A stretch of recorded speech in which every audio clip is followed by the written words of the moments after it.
Muy buenas tardes, mis amados hermanos. Una vez más los saludo en el nombre de nuestro Señor Jesucristo. Que su bendición esté con cada uno de ustedes en sus hogares. En esta tarde vamos a continuar el capítulo 12 del libro de Lucas. Ahora nos toca ver el versículo 13 al 21. Como ustedes saben, en este pasaje tenemos a un hombre rico, insensato. Pero vamos a leer lo que dice nuestro pasaje en este momento. Dice así: le dijo uno de la multitud: Maestro, di a mi hermano que parta conmigo la herencia. Mas él le dijo: Hombre, ¿quién me ha puesto sobre vosotros como juez o partidor? Y les dijo: Mirad y guardaos de toda avaricia, porque la vida del hombre no consiste en la abundancia de los bienes que posee. También les refirió una parábola, diciendo: la heredad de un hombre rico había producido mucho, y él pensaba dentro de sí, diciendo: ¿qué haré, porque no tengo dónde guardar mis frutos?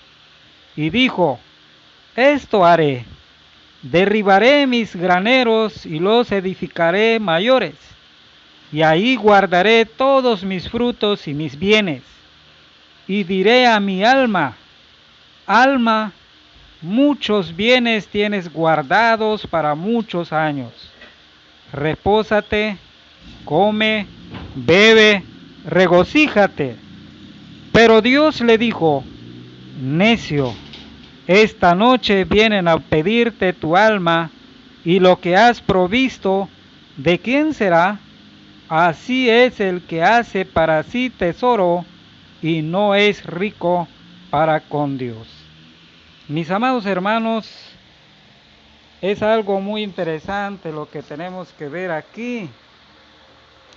Recuerden que durante o en el principio del ministerio de nuestro Señor Jesucristo, Él hablaba de que todos se arrepintieran, y de la misma manera estaba la predicación de Juan el Bautista, el último profeta, de manera que los dos varones de Dios hablaban del arrepentimiento y del reino de Dios. Y en esta ocasión vamos a ver entonces lo que sigue del hombre rico insensato. Pero veamos ahora lo que la palabra que le dije un hombre ahí de la multitud, cuando estaba Jesús en ese momento haciendo todo su trabajo ministerial. Veamos entonces lo que dice de esta manera. La apelación que uno de la multitud hace a Cristo: Maestro, di a mi hermano que reparta conmigo la herencia. Versículo 13. Este hombre aprovechó la pausa de Jesús para, como suele decirse, ir a lo suyo, y trató de interponer la autoridad de Jesús en un asunto de familia, como acudía a rabíes y escribas para que decidiesen lo que era según derecho en tales casos. No sabemos si el hermano era quien quería apropiarse indebidamente de la parte de herencia que no le correspondía, o si era el propio demandante el que pretendía obtener ventaja en la disputa con su hermano.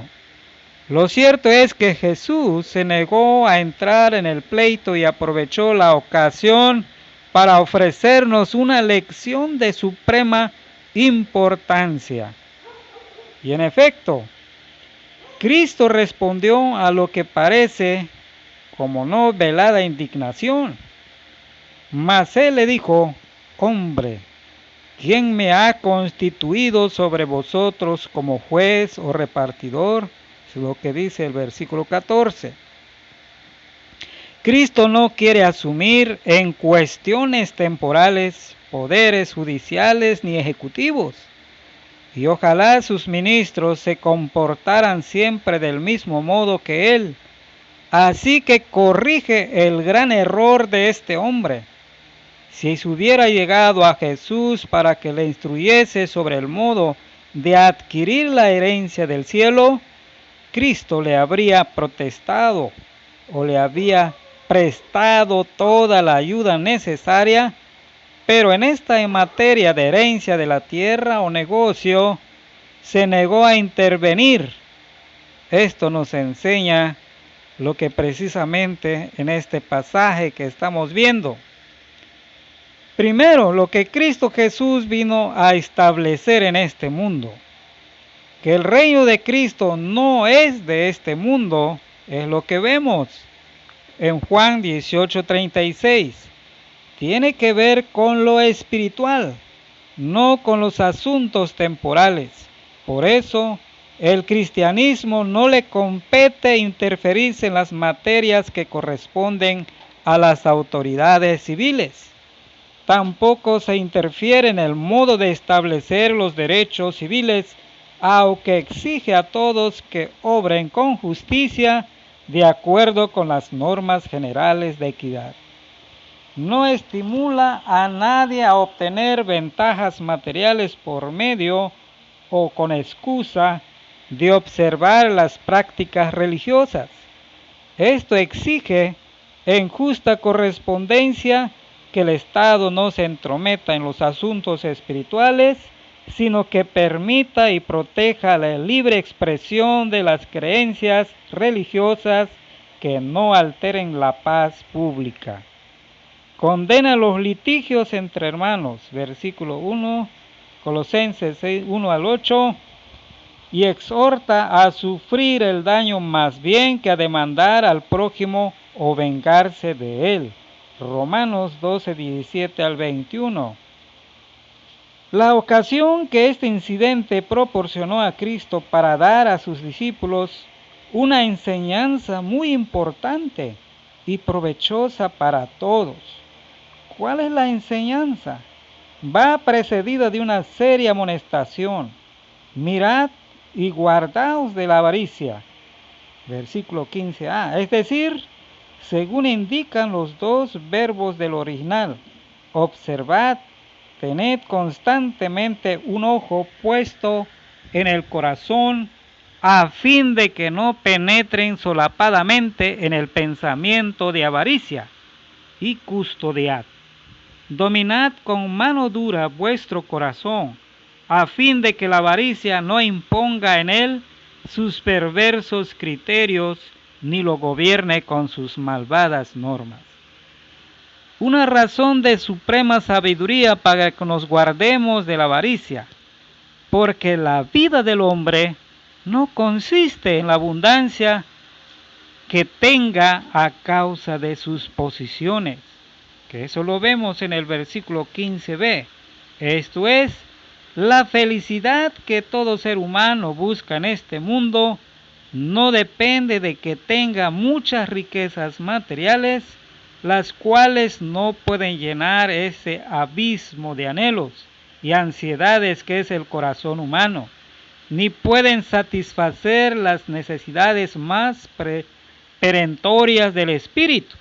Ni siquiera la salud y el bienestar del cuerpo dependen de la abundancia de riquezas materiales, puesto que hay muchas personas que se contentan con manjares sencillos y gozan de buena salud, mientras que muchas otras que nadan en dinero y comen cosas exquisitas padecen diversas enfermedades o viven miserablemente por amasar una fortuna cada vez más copiosa. Jesús ilustra esta enseñanza por medio de una parábola cuya intención es confirmar la advertencia de mirar y guardarse de la avaricia. La parábola nos describe resumidamente la vida y la muerte de un hombre muy rico y deja a nuestra consideración el juzgar si este hombre fue feliz o no. nos describe primero la abundancia de riquezas de este hombre. La heredad de un hombre rico había producido mucho, versículo 16. Su riqueza consistía en frutos del campo, tenía mucha tierra y además le producía espléndidas cosechas. Luego vemos lo que pensaba en su corazón. Y él pensaba dentro de sí diciendo, versículo 17a, el Dios de los cielos conoce y se fija en todo lo que pensamos en nuestro interior, y de todo ello hemos de darle cuenta. Observemos cuáles eran las preocupaciones de este hombre. Cuando se dio dar gracias y cuando se dio cuenta de que la cosecha de aquel año era extraordinaria, en lugar de dar gracias a Dios por ello, o de regocijarse pensando en las oportunidades que tendría de hacer el bien, se aflige con el siguiente pensamiento: ¿qué haré? Porque no tengo dónde almacenar mis frutos. Versículo 17b. Habla como quien sufre una pérdida y está perplejo sobre la manera de remediarla. ¿Qué haré? El pordiosero más menesteroso de toda la nación, que no supiese dónde encontrar un pedazo de pan, no mostraría mayor ansiedad que este hombre. Precisamente la abundancia era lo que no dejaba dormir a este avaro. Por tanto, cavilar sobre lo que tendría que hacer con la cosecha. ¿Qué haré? Parece repetir una y otra vez en su interior. Pero, ¿qué problemas tan grande es ese? Si tiene mucho, que busque un lugar donde ponerlo y se acabó. ¿Cuál fue el proyecto que sacó en conclusión? Esto haré: derribaré mis graneros y edificaré otros más grandes, y allí almacenar todos mis frutos y mis bienes. Versículo 18. Observes el número de necedades que contiene este proyecto. Habla de sus frutos y bienes como que si fuera dueño absoluto de ellos, cuando Dios es el dueño de todo y nosotros somos mero administradores de lo que Él nos otorga. Piensa en almacenarlo todo para sí, sin compasión para el pobre, el extranjero, el huérfano y la viuda.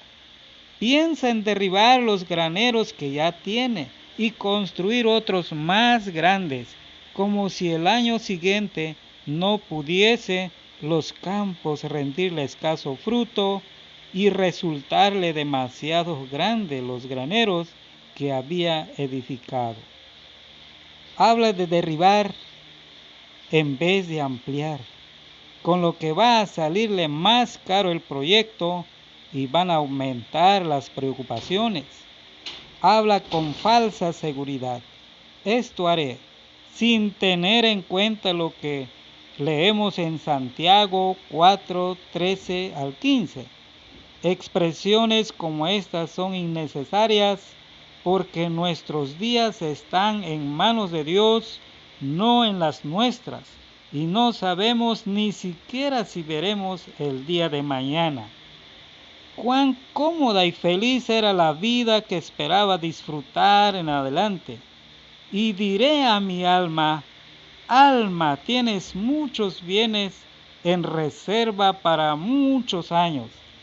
Descansa, come, bebe, diviértete. Versículo 19.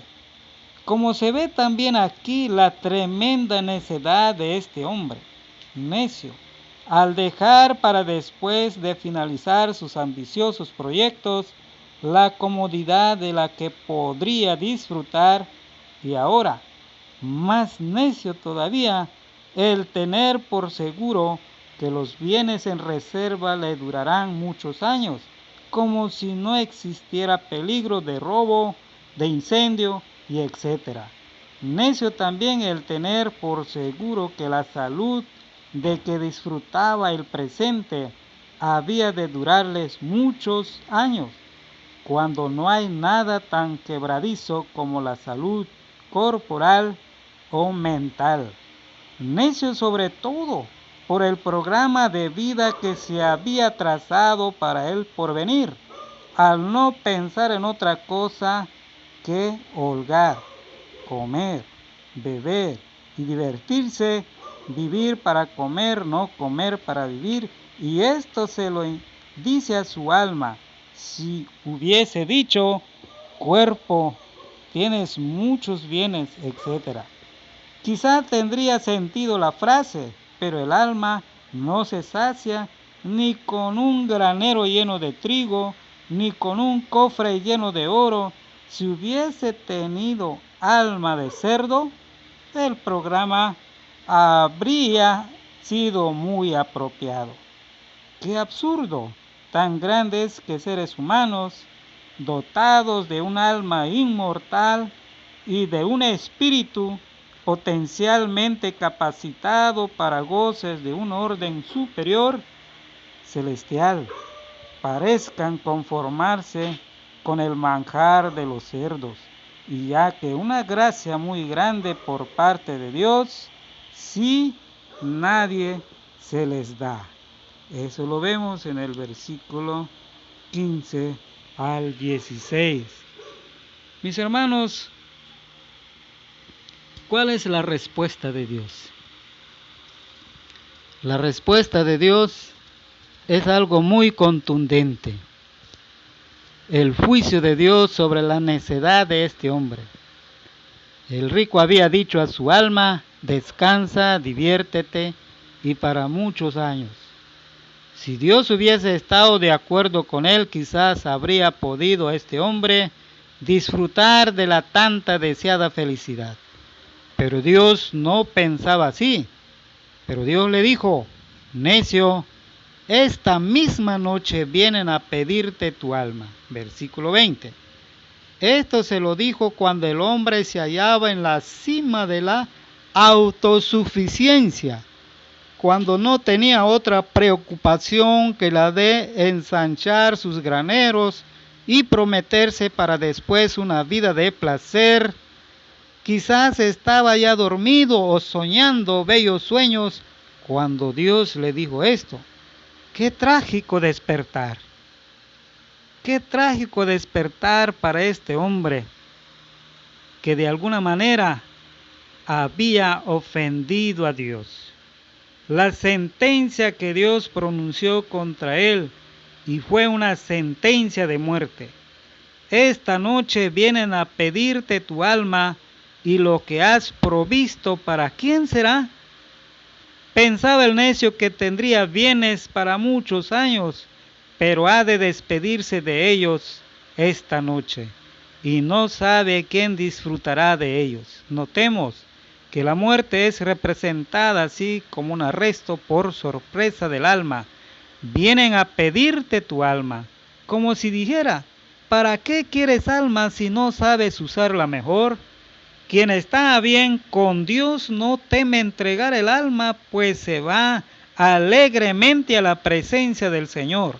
Pero para el hombre mundano y apegado a las cosas de este mundo, la muerte es como si le despedazara el alma por la fuerza, arrancándole de las cosas a las que su alma estaba tan apegada. Tengamos siempre ante nosotros este pensamiento. Me van a pedir el alma cuando menos lo piense y me van a exigir cuentas de mi administración, de las facultades de mi alma. ¿Qué estoy haciendo con ella? ¿Qué estoy haciendo con mi alma? La necedad es algo muy tremendo, mis amados hermanos. ¿Qué estamos haciendo con nuestras almas? De manera que Dios nos puede sentenciar de alguna manera. Dios nos puede dar, nos da la oportunidad, como lo vemos. Permítame decirle de esta manera. Finalmente tenemos la aplicación general que el Señor hace de la parábola. Así es el que atesoro para sí mismo y no es rico para con Dios. 21. Es decir, así le ocurre a todo el que se comporta como el rico necio. Veamos aquí en general.